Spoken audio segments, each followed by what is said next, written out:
صحابی پوچھتا ہے جنت کی بنا کیسے ہوئی؟ جنت کی شے سے بنائی گئی۔ اب سنو رسول کیا بیان فرما رہے ہیں، اللہ اکبر۔ قال لابنۃ من ذهب ولابنۃ من فضہ، فرمایا کچھ اینٹیں سونے کی تھی، کچھ چاندی کی تھی۔ کچھ اینٹیں سونے کی تھی اور کچھ اینٹیں چاندی کی تھی۔ وَمَلَاتُهَا الْمِسْكُ الْأَزْفَرُ، اور جو گارا تھا نا، جو مسالہ جوڑنے کے لیے تھا، وہ خالص کستوری کا تھا، خالص کستوری، ملاوٹ والی نہیں، خوشبودار کستوری کا تھا۔ وَحَسْبَاؤُهَا اللُّؤْلُؤُ وَالْيَاقُوتُ، اور جو بجری تھی وہ موتی اور ہیروں کی تھی۔ یہ دیکھو جنت کی بنا حضور بیان کر رہا ہے، اس کی جو بجری ہے وہ موتیوں کی ہے اور ہیروں کی بنائی گئی ہے۔ وَتُرْبَتُهَا الزَّعْفَرَانُ، اور جو اس کی مٹی ہے وہ زعفران کی ہے، جو مٹی ہے، فرش ہے، وہ کس کا ہے؟ زعفران کا۔ یہاں تو لینے جائے نا تولوں میں تو 1500 روپے تولہ زعفران، نہیں 1500 نہیں ملے گا، کوئی حکیم ہو تو وہی بتا سکتا ہے کہ کتنے ہزار روپے تولہ ہے، اور پھر بھی وہ بھی یقین نہیں ہوگا کہ یہ خالص ہے کہ یہ ناخالص ہے۔ لیکن جنت کی ساری زمین زعفران کی، اینٹیں سونے کی اور چاندی کی، گارا کستوری کا، اور اس کے اندر جو بجری ڈالی گئی ہے وہ ہیرے اور جواہر کی۔ اللہ اکبر۔ یہ دیکھیے جنت کی بنا حضور بیان فرما رہے ہیں۔ آگے فرمایا یدخلها من یدخلها ینعم ولا یباس، جو داخل ہوگا پھر وہ جنت کی نعمتیں پائے گا اور کبھی بھی وہاں بوڑھا نہیں ہوگا۔ وَيَخْلُدْ، اور ہمیشہ رہے گا۔ وَلَا يَمُوتُ، تو کبھی موت نہیں آئے گی۔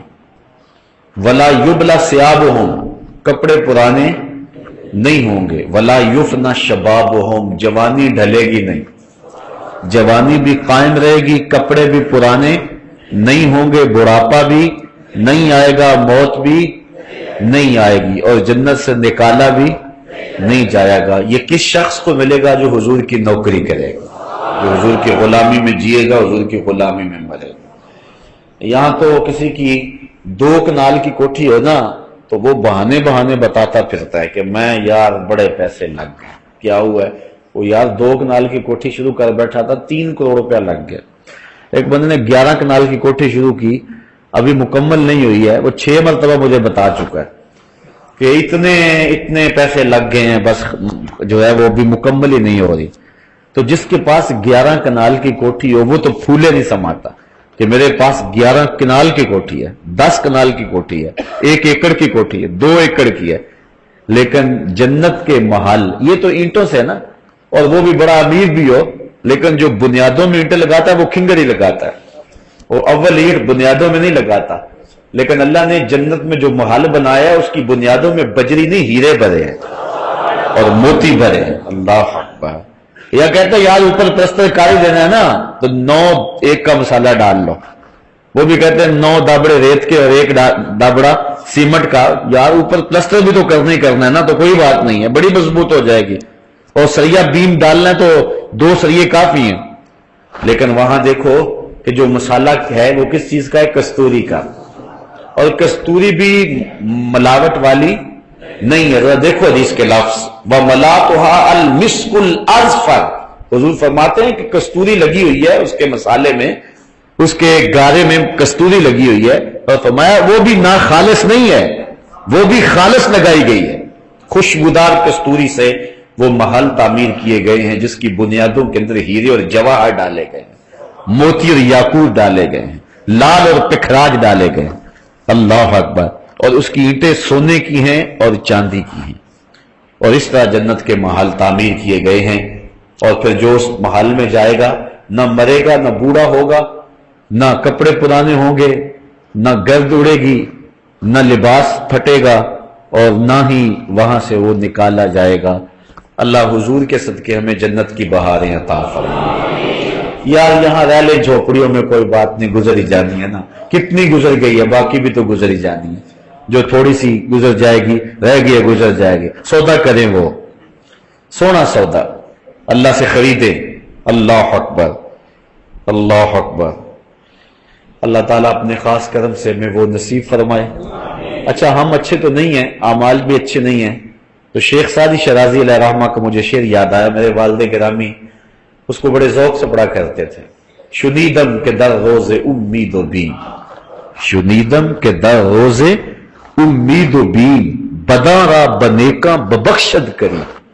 شیخ سعدی کہتے ہیں میں نے سنا ہے قیامت کے دن اللہ تعالیٰ بروں کو نیکوں کے صدقے بخش دے گا، اس لیے من گرچہ از پاکاں نیم با پاکاں بستا ہوں۔ ایک شیخ کہتا ہے کہ میں اگرچہ پاک نہیں ہوں لیکن پاکوں کے ساتھ جڑا ہوا تو ہوں نا، میں حضرت شاہ نقش بند بخاری کی لڑی سے وابستہ تو ہوں نا، اس لیے اللہ میرے اوپر کرم فرما دے گا۔ کبھی آپ نے دیکھا ہے گلدستہ جو بازار میں بکتا ہے پھولوں کا، تو اس کو جو باندھا ہوا ہوتا ہے وہ تو گھاس سے باندھا ہوا ہوتا ہے، تو جو قدر و قیمت ان پھولوں کی ہے وہی گھاس کی ہو جاتی ہے۔ شیخ سعدی نے یہاں ایک اور مثال دی، فرماتے ایک دن میں حمام میں گیا تو میں نے مٹی سونگھی تو اس سے خوشبو آ رہی تھی، میں نے کہا تو مشک ہے یا عنبر؟ اس نے کہا میں مٹی ہوں، لیکن جمال ہم نشیدر من اثر کر وگرنہ من ہما خاکم کے ہستم، میں چند دن پھول کی جڑوں میں بیٹھی رہی ہوں اور میرے ہم نشی کا جمال میرے اندر تاثیر کر گیا، ہوں تو اوقات کی مٹی، ذات کی مٹی، لیکن پاکوں کی سنگت اور صحبت اور پھولوں کی خلوت اور پھولوں کی جلوت نصیب ہو گئی اور میرے من میں خوشبو بس گئی۔ اس لیے اللہ والوں کی صحبت اور نیک لوگوں کی سنگت، ان کے ساتھ نسبت انشاءاللہ مٹی کو بھی قیمتی کر دے گا اور ہماری خاک بھی ٹھکانے لگ جائے گی۔ اللہ اپنے کرم سے، اپنے فضل سے ہمیں اپنی رحمتوں کا حصار اور سایہ نصیب فرمائے۔ وَأَنْهُ، اور انہی سے یعنی حضرت ابو ہریرہ سے ہی ایک دوسری روایت ہے، قال قال رسول اللہ صلی اللہ علیہ وسلم ما فی الجنت شجرۃ الا وساقها من ذهب، رواہ الترمذی۔ یہ بھی ترمذی کی روایت ہے، پہلی روایت ترمذی، احمد اور دارمی کی تھی۔ حضرت ابو ہریرہ فرماتے جنت میں کوئی درخت ایسا نہیں ہے کہ جس کا تنا جو ہے وہ سونے کا نہ ہو، جنت کے ہر درخت کا تنا کس کا ہے؟ سونے کا۔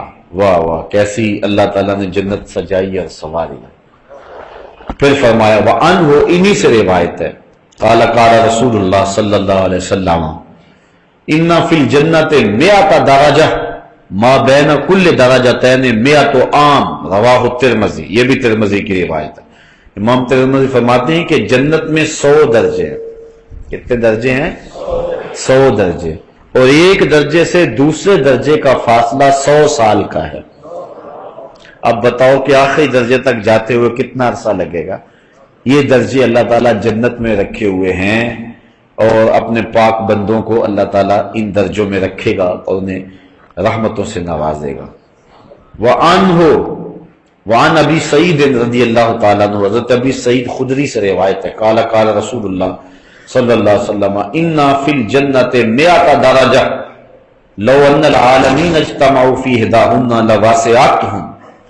کہتے ہیں کہ جنت میں 100 درجے ہیں اور اگر ساری خدائی، ساری کائنات ایک درجے میں چلی جائے تو سما جائے، لیکن اللہ نے 100 درجے بنائے ہوئے ہیں جنت میں۔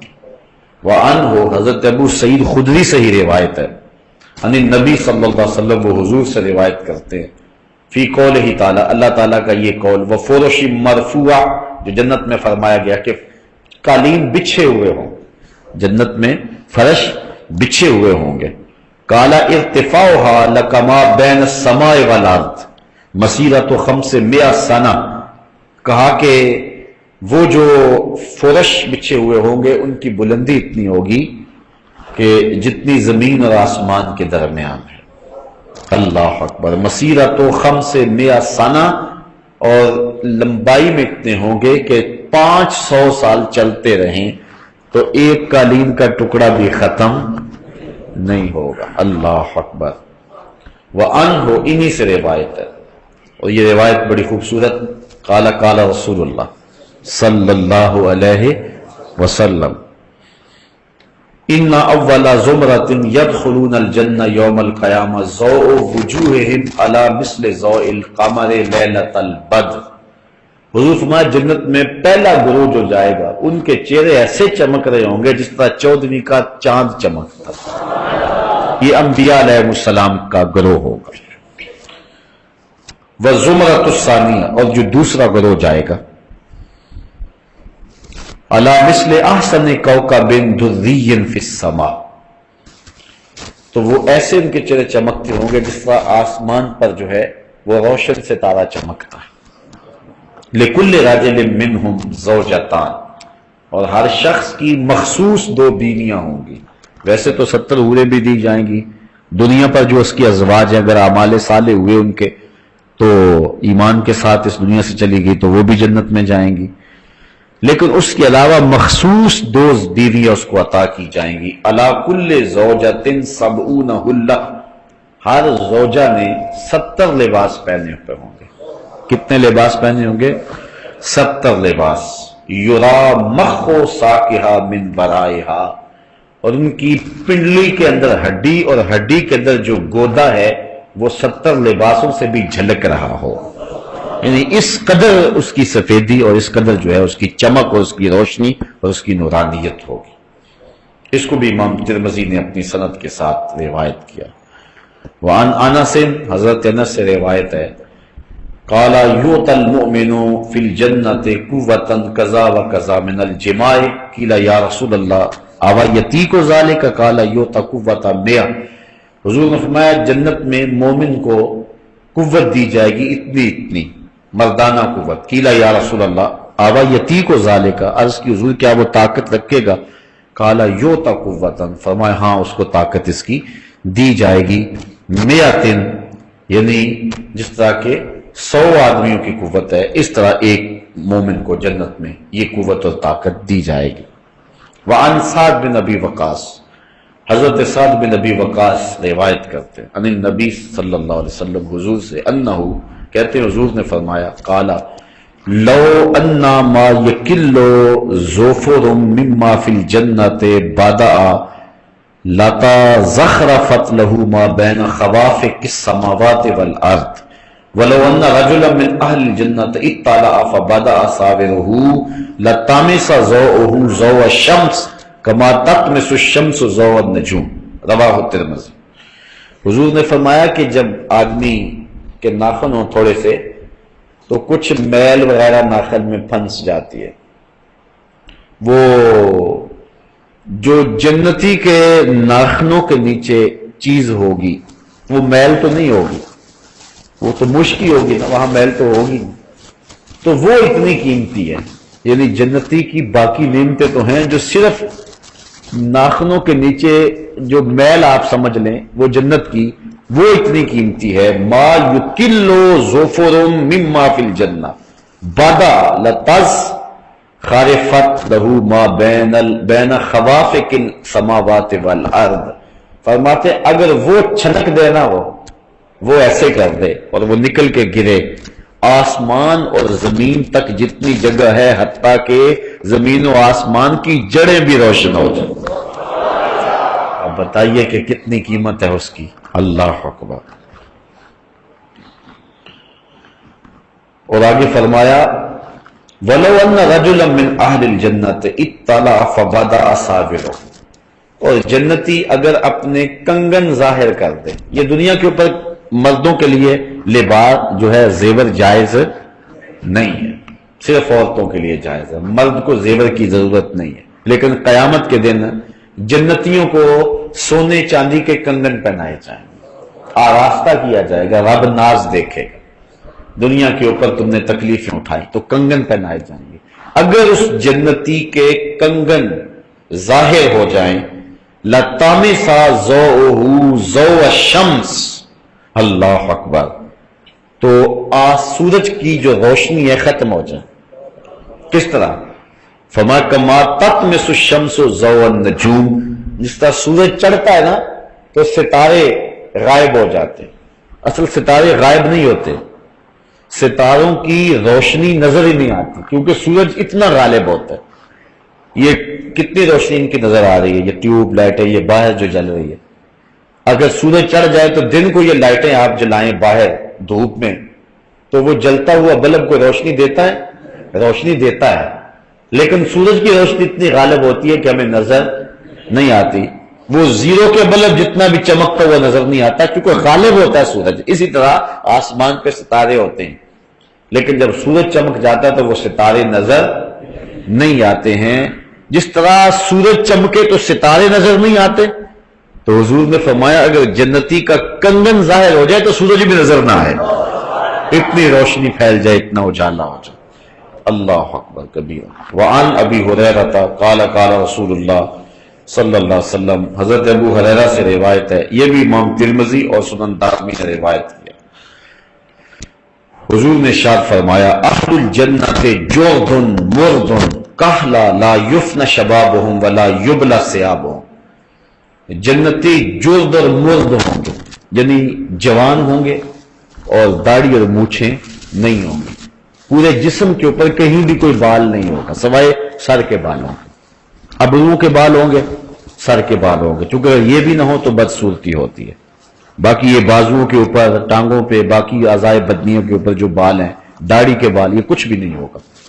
بال کوئی نہیں ہوگا, صرف چند انبیاء علیہ السلام کی داڑھی ہوگی اعزاز و تکریم کے لیے. باقی سارے لوگ جو ہے وہ جرد اور مرد ہوں گے, جوان ہوں گے اور ریش نہیں ہوگی. کہلا, اور آنکھوں میں قدرتی سرمے کی دھاریاں لگی ہوئی ہوں. لا یفنا شبابہم, اور شباب ڈھلے گا نہیں.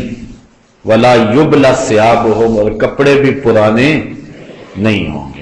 اس پر ایک اور حدیث دیکھ لیں, حضرت معاذ بن جبل روایت کرتے ان النبی صلی اللہ علیہ وسلم قال, حضور نے ارشاد فرمایا یدخل اہل الجنت الجنت جردا مردا مکحلین ابناء ثلاثین او ثلاث و ثلاثین سنۃ رواه الترمذی. حضور فرمایا جنتی جنت میں جب داخل ہوں گے تو بے بال ہوں گے, جوان ہوں گے, آنکھوں میں قدرتی سرما لگا ہوا ہوگا, 30 سال کی عمر ہوگی, اور ثلاثم و ثلاثین یا 33 سال کی عمر ہوگی. زیادہ لوگوں کا قول یہی ہے کہ حضرت عیسیٰ علیہ السلام جب آسمان پہ اٹھائے گئے تھے تو ان کی 33 سال عمر تھی, 33 سالہ جوان ہوں گے. لیکن 33 سال کے اندر جا کر کچھ آثار بڑھاپے کے پیدا ہونے لگ جاتے, لیکن ایسا نہیں ہوگا. لیکن عمر 33 سال کے لگ بھگ ہوگی, جرد اور مرد ہوں گے, بڑھاپے کے آثار نہیں ہوں گے, کپڑے جو ہے وہ پرانے نہیں ہوں گے, چھوٹے نہیں ہوں گے, سرما لگا ہوا ہوگا. اللہ اکبر. تو اس حالت کے اندر جو ہے جو بھی جنت میں جائے گا, اگر کوئی بوڑھا بھی ہے تو جنت میں جوان ہو کے جائے گا. اس لیے ایک عورت آئی حضور کے پاس, بوڑھی خاتون, عرض کی حضور میرے لیے دعا کرو میں جنت میں چلی جاؤں. فرمایا بوڑھی عورتیں جنت میں نہیں جائیں. اچھا, اس نے رونا شروع کر دیا. فرمایا نہیں, بوڑھی عورت تو جنت میں جا ہی نہیں سکتی. اس نے اور رونا شروع کر دیا. پھر آقا مسکرائے, فرمایا جو بھی جائیں گی جوان ہو کے جائیں گی, بوڑھی کوئی نہیں جائے گی. تو یہ حضور کا مزہ تھا جو حضور کبھی کبھی فرما لیا کرتے تھے. تو اس لیے یہاں اگر کسی کو گھٹنوں سے اٹھا نہیں جاتا اور کمر میں درد رہتا ہے, سر میں شدید درد ہے, پولیو کا مارا ہوا ہے, دکھوں کا مارا ہوا ہے, بڑے دکھ ہیں, تکلیفیں ہیں, لیکن جنت میں نہ کوئی تکلیف, نہ کوئی پولیو, نہ کمر درد, نہ سینے کا درد, نہ کوئی مرض, نہ کوئی بیماری. آج تو کسی کے کپڑے بیچارے کے پھٹے پرانے, اس دن ایسا نہیں ہوگا.